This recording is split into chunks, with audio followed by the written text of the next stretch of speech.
Mexico? Oh my god. I only got a little piece of it too. Fire it up. Yeah, those are hardcore. Audrey in Mexico? Yeah, you have to have Those are really hardcore. Yeah. Gennard and the thing was huge. You can call India, so I gave like a fast bit to down there and stuff. Good one. Yeah. Wait.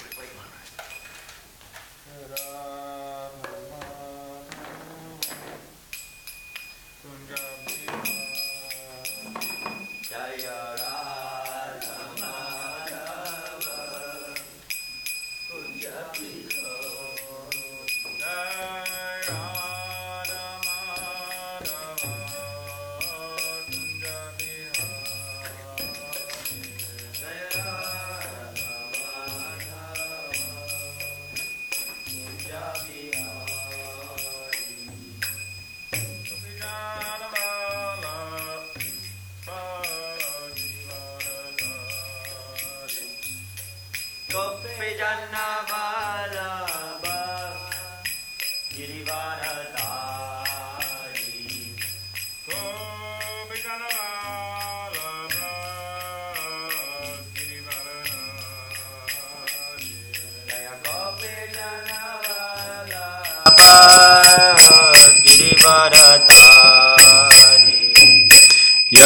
Yashodanandana Prajajana Ranjana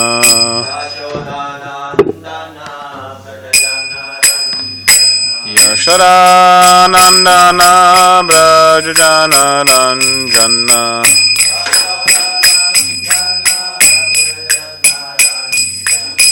Yamunatira Vanachari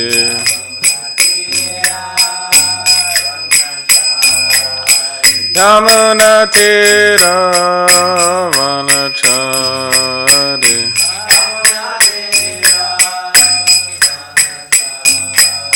Jai Radha Madhava Kunja Bihari Jai Radha Madhava Kunja Bihari Jai Radha Madhava Kunja Bihari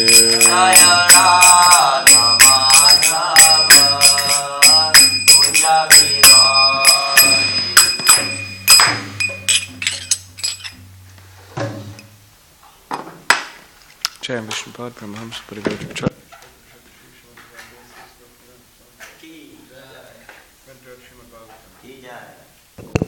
All glories to the Samadvatis, all glories to the Samadvatis, all glories to Shri Guru and Shri Guru.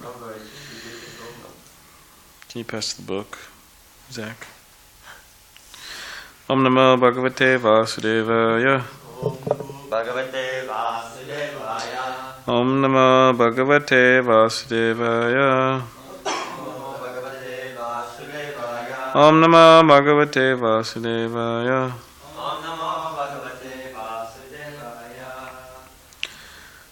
We're reading from the Srimad Bhagavatam, Canto 3, entitled Status Quo, Chapter 26, the Fundamental Principles of Material Nature, and we're on text 10. So Vijay Prabhu's coming this morning. Ram Vijay, Jai Ram Vijay. Yeah, he'll be here. Today's Wednesday, so he'll be here Thursday, Friday, Saturday, Sunday, Monday, and he's leaving Tuesday. He's staying with everybody's house. I think he'll be staying here in the ashram. Actually, we are. Tukram was already asked. So yeah, that's what it looks like. But Vijay Prabhu will give the Sunday feast talk. And so today's Wednesday. Dharma said to give class tomorrow. So we'll see if we could get Vijay Prabhu to give Bhagavatam class Friday, Saturday, Sunday, and Monday. But if he doesn't want to give, maybe he could give Friday, I could give Saturday, he could give Sunday and Monday. So we'll see what. Either you give 3 days or 4 days. I don't know. Hopefully, I don't know. I don't know what he wants, but.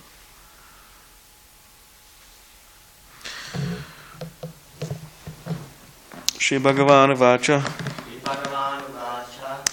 Yat tat trigunam avyaktam Yattat trigunam avyaktam nityam sat asat atmakam nityam sarasatmakam pradhanam prakritim prahur pradhanam prakritim prahur veshasham visheshavat. avishesham visheshavat. Shri Bhagavan Vacha Shri Bhagavan Vacha Yat tat trigunam avyaktam Yattat trigunam avyaktam nityam sarasadatmakam nityam sarasatmakam pradhanam prakritim prahur pradhanam prakritim prahur veshasham visheshavat. avishesham visheshavat. Please chant. Shri Bhagavan Vacha Shri Bhagavan Vacha. Vacha Yattat Trigunam Vyaktam Yattat trigunam avyaktam Nityam Sarasad Atmakam nityam sarasatmakam Pradhanam Prakritim Prabhur pradhanam prakritim prahur Avishesham Visheshavat avishesham visheshavat. Shri Bhagavan Vacha Shri Bhagavan Vacha Yattat Trigunam Vyaktam Yattat trigunam avyaktam Nityam Sarasad Atmakam nityam sarasatmakam Pradhanam Prakritim Prabhur pradhanam prakritim prahur Avishesham Visheshavat avishesham visheshavat.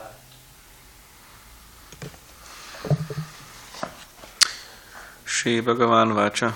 Shri Bhagavan Vacha The Supreme Personality of Godhead said, Supreme Personality of Godhead says Yat, Yat now further, now further Tat, Tat that, that Trigunam, trigunam combination of the three modes, combination of the three modes Avyaktam, avyaktam unmanifested, is unmanifested Nityam, nityam eternal, eternal Sat Asat Atmakam, sat asat atmakam consisting of cause and effect, consistent of cause and effect. Pradhanam, Pradhanam the Pradhan, the pradhan Prakritim, prakritim Prakriti, prakriti Prabhu, prahu they call, they call Avishesham, avishesham undifferentiated, undifferentiated Visheshavat, visheshavat possessing differentiation, differentiation,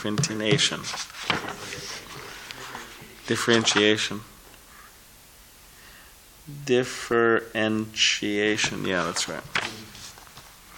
Translation: The Supreme Personality of Godhead said, the unmanifested eternal combination of the three modes is the cause of the manifest state and is called pradhan. It is called prakriti when in the manifested stage of existence. Purport. The Lord points out material nature in its subtle stage, which is called pradhan, and he analyzes this pradhan. The explanation of pradhan and prakriti is that pradhan is the subtle, undifferentiated sum total of all material elements. Although they are undifferentiated, one can understand that the total material elements are contained therein. When the total material elements are manifested by the interaction of the three modes of nature, the manifestation is called prakriti. Impersonalists say that Brahman is without variegatedness and without differentiation. One may say that pradhan is the Brahman stage, but actually the Brahman stage is not pradhan. Pradhan is distinct from Brahman because in Brahman there is no existence of the material modes of nature. One may argue that the Mahat Tattva is also different from pradhan because in the Mahat Tattva there are manifestations. The actual explanation of pradhan, however, is given here. When the cause and effect are not clearly manifested, avyakta, the reaction of the total elements does not take place. And that stage of material nature is called pradhan. Pradhan is not the time element because in the time element there are actions and reactions, creation and annihilation. Nor is it the jiva or marginal potency of the living entities or designated condition living entities. Because the designations of living entities are not eternal. One adjective used in this connection is nitya, which indicates eternality. Therefore, the condition of material nature immediately previous to its manifestation is called pradhan. So I'll just read a few more verses. Some more verses. 11. The aggregate elements, namely the 5 gross elements, the 5 subtle elements, the 4 internal senses, the 5 senses for gathering knowledge, and the 5 outward organs of action are known as the pradhan. Purport. According to Bhagavad Gita, the sum total of the 24 elements described herein is called Yonir Mahad Brahma. The sum total of the living entities is impregnated into this Yonir Mahad Brahma, and they are born in different forms, beginning from Brahma down to the insignificant ant. In the Srimad Bhagavatam and other Vedic literatures, the sum total of the 24 elements per dawn is also described as Yonir Mahad Brahma. It is the source of the birth and subsistence of all living entities. 12. There are 5 gross elements, namely earth, water, fire, air, and ether. There are also 5 subtle elements, smell, taste, color, touch, and sound. The senses for acquiring knowledge and the organs for action, number 10. Namely the auditory sense, the sense of taste, the tactile sense. Is the tactile, that's touching, right? The sense of sight, the sense of smell, the active organ for speaking, the active organs for working, and those for traveling, generating, and evacuating. The internal subtle senses are experienced as having 4 aspects in the shape of mind, intelligence, ego, and contaminated consciousness. Distinctions between them can be made only by different functions, since they represent different characteristics. Purport. The 4 internal senses, or subtle senses, described herein are defined by different characteristics. When pure consciousness is polluted by material contamination, and when identification with the body becomes prominent, one is said to be situated under false ego. Consciousness is the function of the soul, and therefore behind consciousness there is soul. Consciousness polluted by material contamination is called ahankar, the false ego. So read 2 more. This is 15 and 16. All these are considered the qualified Brahman. The mixing element, which is known as time, is counted as the 25th element. Purport. According to the Vedic version, there is no existence beyond Brahman. Sarvam Kalavidam Brahma, Chandogya Upanishad 3.14.1. It is stated also in the Vishnu Purana that whatever we see is Parasya Brahmana Shakti. Everything is an expansion of the energy of the Supreme Absolute Truth, Brahman. When Brahman is mixed with the 3 qualities of goodness, passion, and ignorance, there results the material expansion, which is sometimes called Suguna Brahman, and which consists of these 25 elements. In the Nirguna Brahman, where there is no material contamination, or in the spiritual world, the 3 modes, goodness, passion, and ignorance, are not present. Where Nirguna Brahman is found, simple. So Nirguna is that. Nir means no and guna means quality, so it's referring to no material qualities. Nirguna Brahman is found. Simple unalloyed goodness prevails. Saguna Brahman is described by the Sankhya system of philosophy as consistent of 25 elements, including the time factor, past, present, and future. All right, so just one more. So tomorrow will be 17.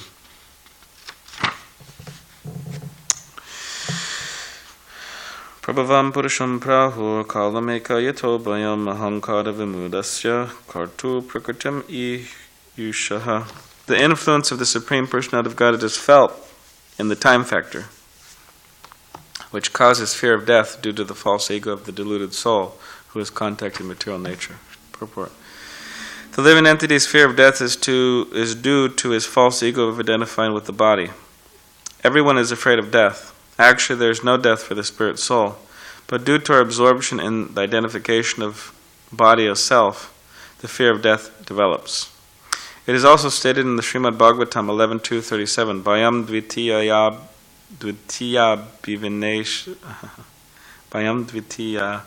binveshatasyat. Dvitiya refers to matter, which is beyond spirit.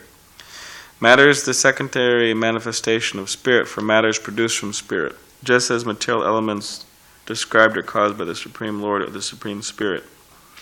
The body is also a product of the spirit soul. Therefore, the material body is called Dvitiya, or the second. One who is absorbed in the second element or second exhibition of the spirit is afraid of death. When one is fully convinced that he is not his body, there is no question of fearing death, since the spirit soul does not die. If the spirit soul engages in the spiritual activities of devotional service, he is completely freed from the platform of birth and death. His next position is complete spiritual freedom from a material body. The fear of death is the action of the kala, or the time factor, which represents the influence of the Supreme Personality of Godhead. In other words, time is destructive. Whatever is created is subject to destruction and dissolution, which is the action of time.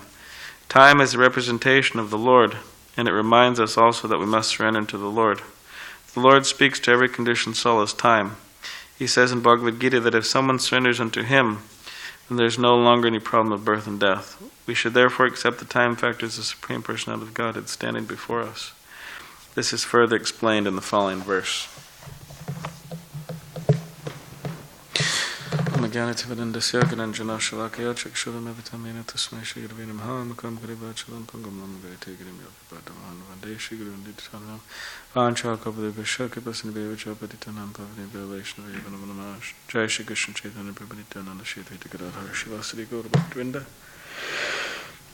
Hare Krishna, Hare Krishna, Krishna Krishna, Hare Hare, Hare Ram, Hare Ram, Ram Ram, Hare Hare.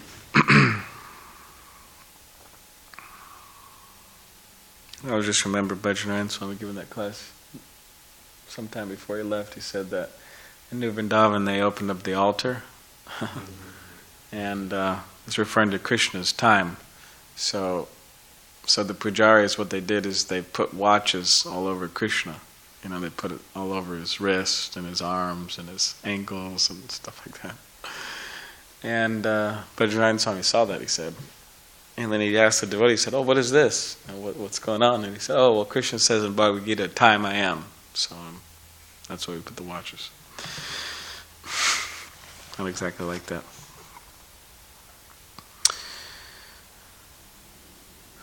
So yeah, I mean, this idea of death, I mean, people within our lives as we become older, we see that as time passes within our lives, we see that just people die more and more. Their bodies die, but they leave this world or take another birth or whatever they're going. And also within this congregation, I mean, just recently we had 2 devotees pass away within the last year. And one was quite unexpected, actually. Very unexpected. Because the guy was, I mean, maybe it was expected for him, but everybody else didn't expect it. I think including his wife. But he was in his 50s, not so old, and then all of a sudden, at his work or at home or something like that, he had a heart attack. And that was it. And then he passed away. And he was that person, his name was Ved Patak. And he was that person who was at the Sunday feast that always asked the question. He had a little mustache, and he asked the question to the speaker. And he would always wear that shirt, "I lost my heart in Vrindavan." So, and I remember just dancing with him, 2 Sundays ago before he passed away. I grabbed him, and we would spin around together, and like that. And then, he was gone. Just passed away like that, very quick. I went to his funeral, and it was good. They had the Vyasaki playing right when we walked into the big, that big establishment. Vyasaki was playing over all the speakers. We went in there, and there's a showing of his body. And then Guru Krishna led a kirtan going to the big machine that cremates the bodies. And then the body was put in there. And also our Uday Krishna Rat, that devotee from Orissa. He was like in his 80s, but he had some disease, cancer and all that, prostate cancer. But yeah, he was just there. We were talking with him this and that, and he came to Janmashtami, and then shortly after he was just gone. So yeah, people within the congregation, people, friends, family, congregation members, just all over the world, people are leaving left and right. There's left and right they're going. And for those of us who are left behind, we have this, you could say, to face. This is coming up. God knows when it's coming up. I don't know. Who knows? Or how it's coming up. But it's coming up. We know that. We don't know when or how or why or what, but it's coming up. You know why. All the bodies die. So the idea is that in the meantime, we want to try to purify our consciousness as far as possible. We want to try to become pure as far as possible. Because, of course, we have many chances. Krishna's not some evil, weird guy in the sky who says, this is it, you either become perfect in this life, you accept my teachings, accept my representatives, or else, you're going to go down, suffer forever. Krishna's not a weird guy like that, demoniac. But, so, in other words, we'll get more chances. We'll take a next birth in a Gurukuli family, Hanalachua, or whatever it is, or in all over the world. Or they actually asked Prabhupada that. They said, Prabhupada, they say, if we don't finish, we'll take birth in an aristocratic or Brahmin family, but does that mean we're going to take birth in India? And then Prabhupada said, well, due to the propagation of Krishna consciousness all over the world, there'll be Brahmin families everywhere. America, here or there, so you could take birth in one of those. But, of course, so we could do that, sure, we could do that. But the best idea is not to do that. Because there's just too much suffering. There's just too much anxiety, too much in this world to really deal with, actually, for us. And some may say, I'm going to stay here to preach. I'm going to stay here to preach. I want to help deliver some souls. And Prabhupada also commented on that. He said, because devotees had that sentiment, the Sankirtan devotees, book distributors, they said, Prabhupada, we want to stay here birth after birth and distribute your books. Please give us your blessings.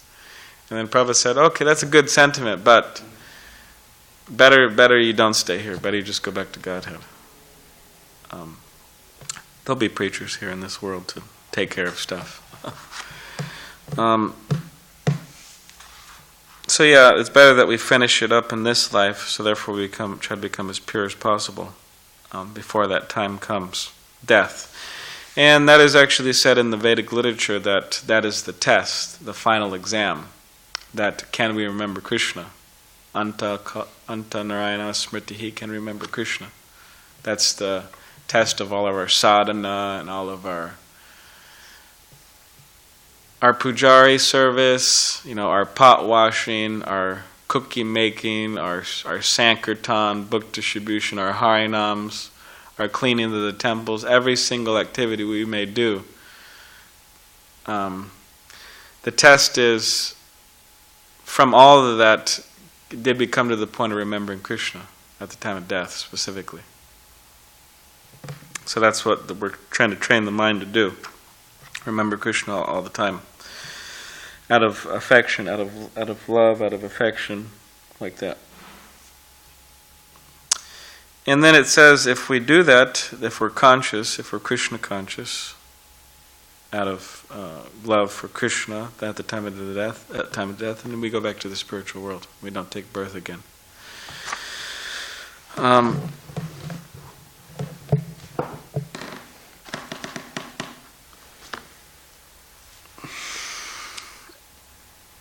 And one thing that people fear more than death is what?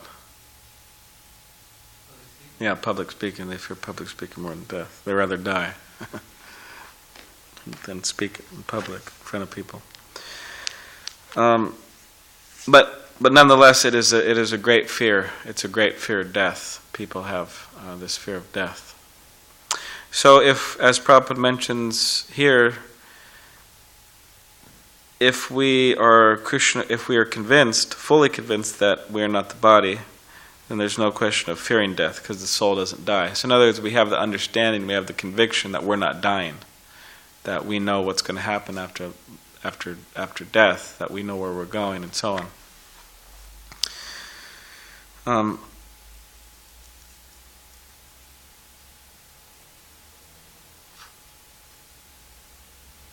So yeah, this everyone must admit that time is destructive.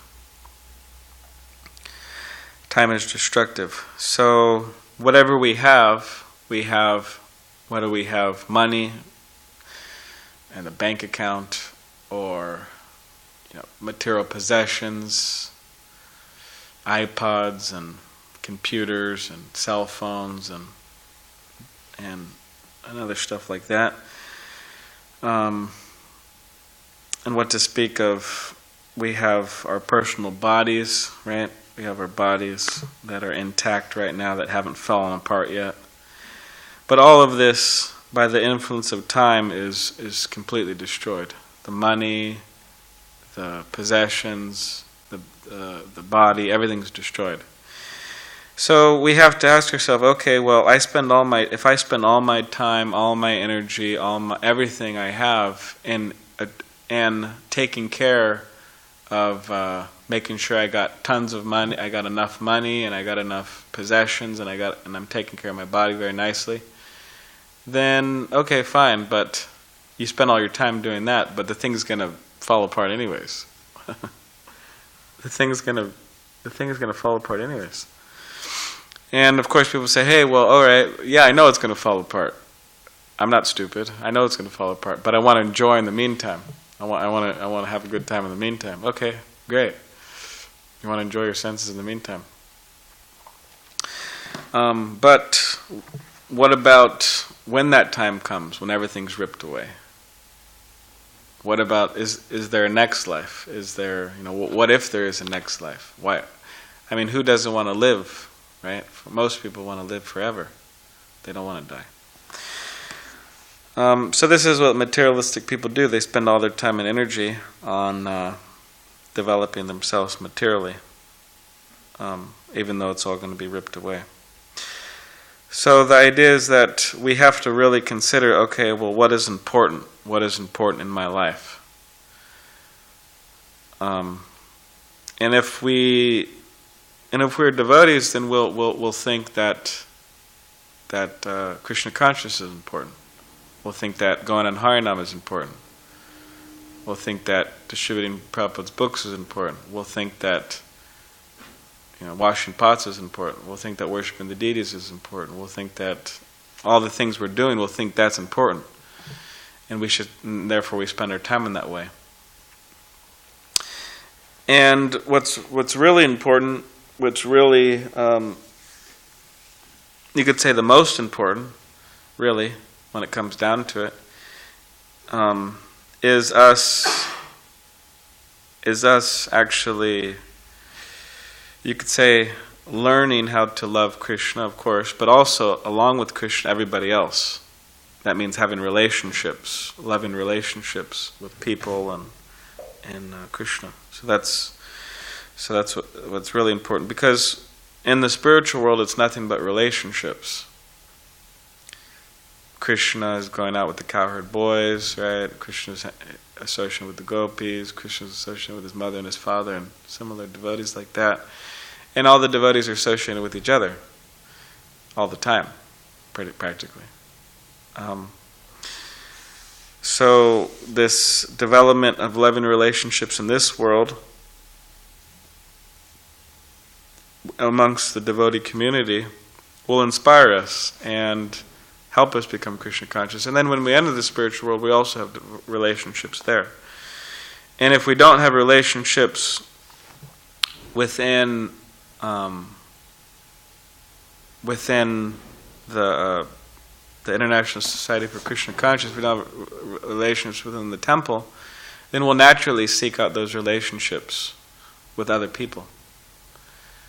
And that may not be the best thing to do. It's not the best thing to do with materialistic people, because we have to have relationships, and if we don't have them here, we'll seek them there. Or for brahmacharis, a lot of brahmacharis, they seek them in the form of a woman, and hopefully she's a devotee woman. Sometimes not. But even if she is a devotee woman, I mean, it could be argued that may have not been necessary. That maybe that brahmachari, that temple resident, was just needing some more relationships, speaking more to devotees, revealing the mind, giving prasadam, accepting prasadam, all these six loving exchanges Rupa Goswami details. Maybe if a brahmachari was doing that more within his own environment, he may have not needed to, seek the association of a woman. And I spoke with many brahmacharis, and a lot of it would boil down to that.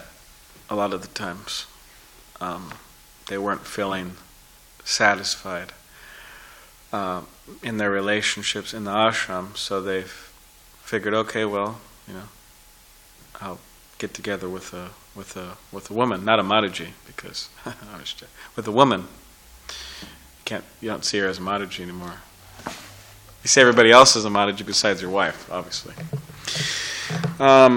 And in that relationship, then there may be a sense of closeness and revealing of minds and comfort and support and all these types of things. But within the relationships that brahmacharis have, or brahmacharis have with other brahmacharis, or brahmacharis have with sannyasis, or they have with their own spiritual master, there could be such exchanges where one feels satisfied without that other association. And not to say that the other association is like evil or something, but it just may not be necessary for some. So if we're feeling lonely, then the natural thing that when one feels lonely, then they seek out association with others. So we could associate with each other. We could say, we don't have to go up to a person and say, hey, I'm feeling lonely, and can you spend some time with me? Necessarily, but we can, go up and tell somebody what we've been reading, or have some philosophical discussion, or do some service together, go out and Harinam together. And in this way, we develop that camaraderie in which we feel that, okay, hey, we're a group here. We're not just like a whole bunch of individual guys, doing our own things, but we're a group here working together towards Krishna. So it's very important. And in relation to, you could say, attracting new people, because this is the whole point. Why are we trying to attract new people? We're trying to check, because this verse is mentioning death, birth, death, kala, time, all these different things, the negative effects. So we're trying to attract new people. Why? Because we want to help them, free them from the cycle of birth and death. We want to help them become happy in this life. That's why we're trying to get new people. So we're not trying to get new guys here, like monks, for example, to have some followers or something. Like we're a cool religious group, and because we're a cool religious group, we may even be the coolest religious group. We have to have followers because we're cool, and we have to have followers, and the more the better, even if they have half a brain or something. Of course, anyways. But in other words, what I'm saying is that Chaitanya Mahaprabhu, in his Shikshashtra, he says, I don't want followers. He says, Nadanam, Najanam, Nasundarim, Kavatam, Va, Jagadisha, Kame. Wealth, women, followers, the fruits of mundane piety, liberation from this world of limitless anxiety. For me, O Lord, this common goals have not the slightest worth. Please let me serve you now purely and in each future birth. So he's saying followers, I don't want followers. So if we think about this, why do religious groups want followers? We have a big Christian population here in SanDiego, and others, Muslim and whatever, different religious groups.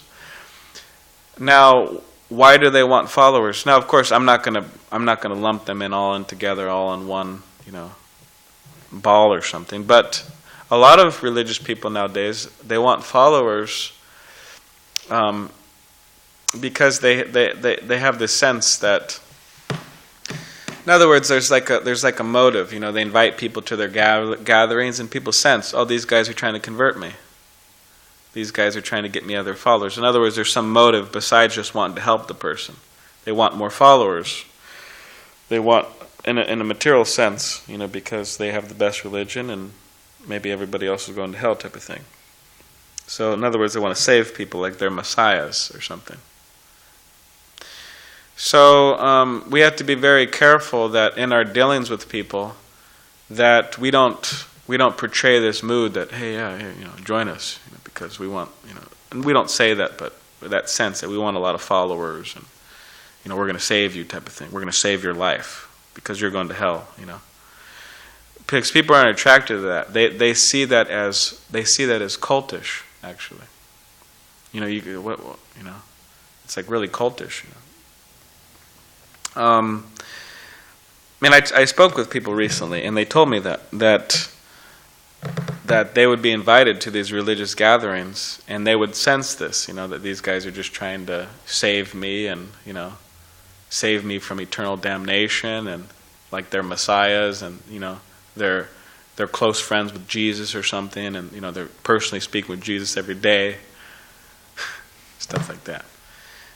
And of course, we don't even think it's Jesus or Christians or anything like that, but a certain groups, So we have to be careful that we're represented in a proper way.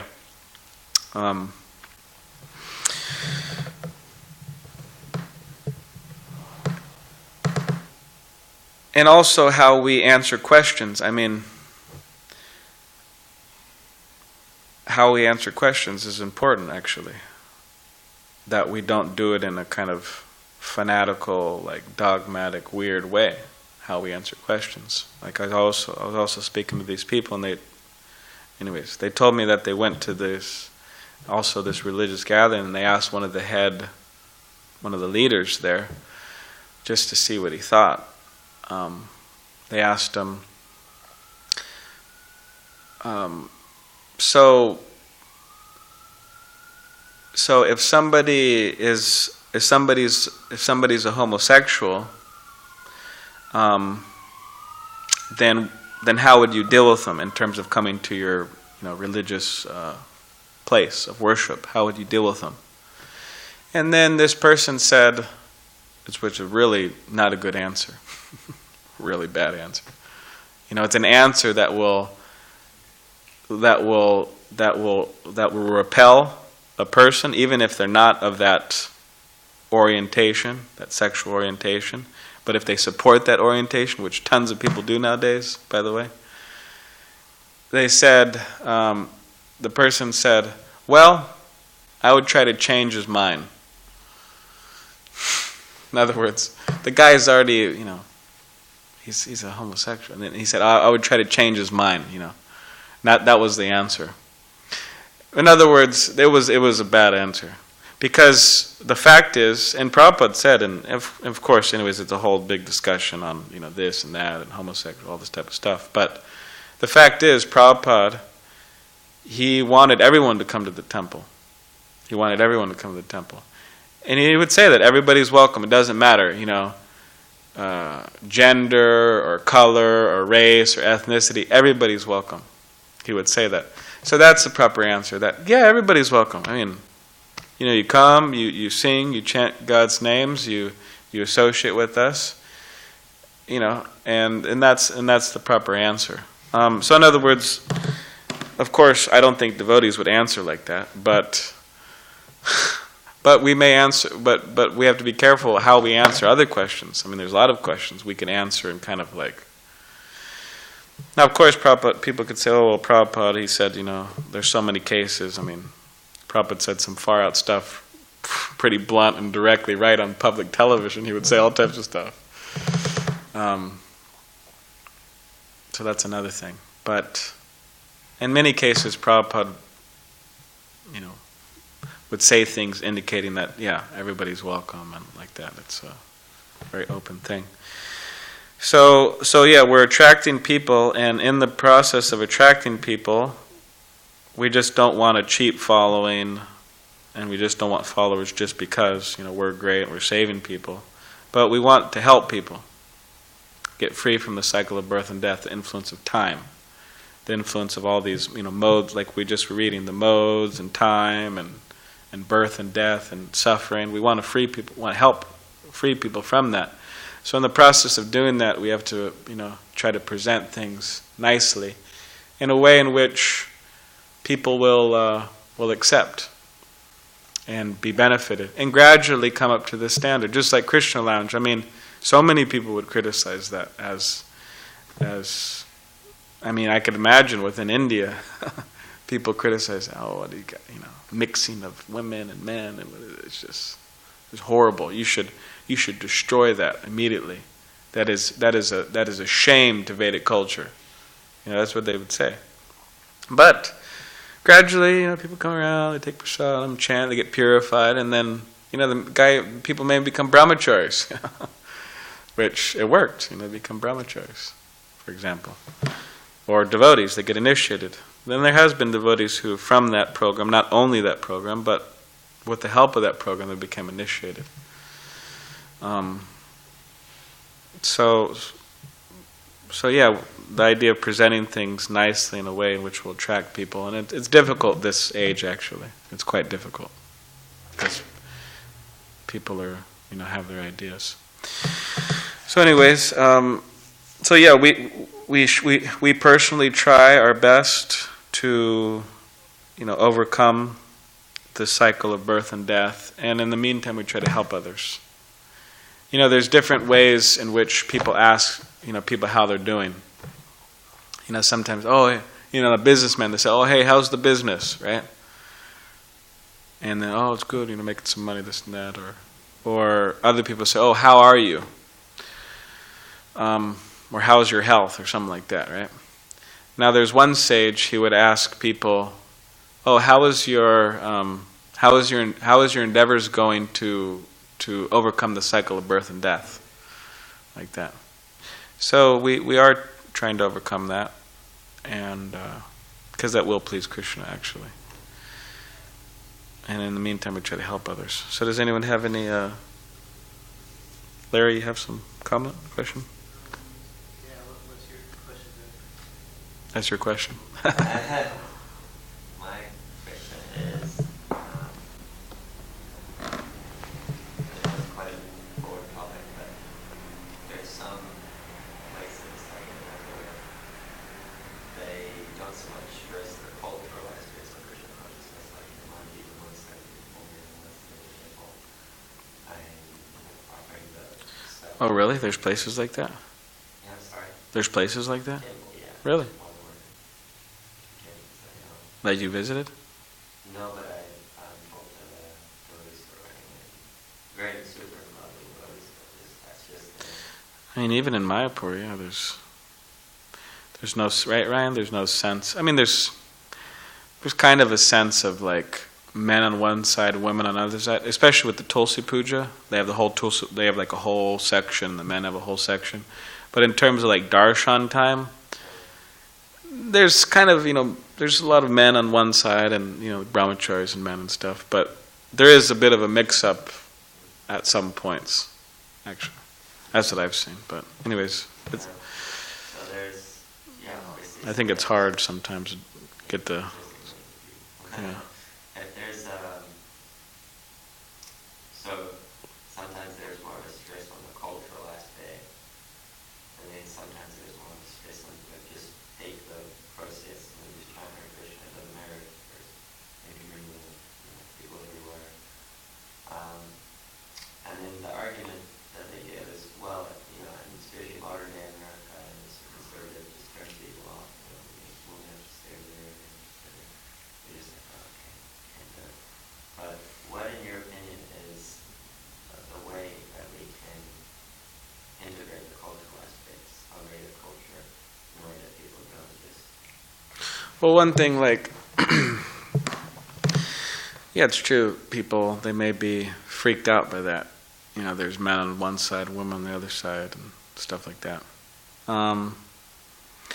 And, yeah, I was just speaking with a couple yesterday, husband and wife, and, she was telling me that,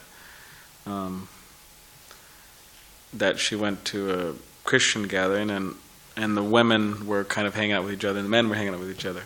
And she was mentioning how she didn't agree with that.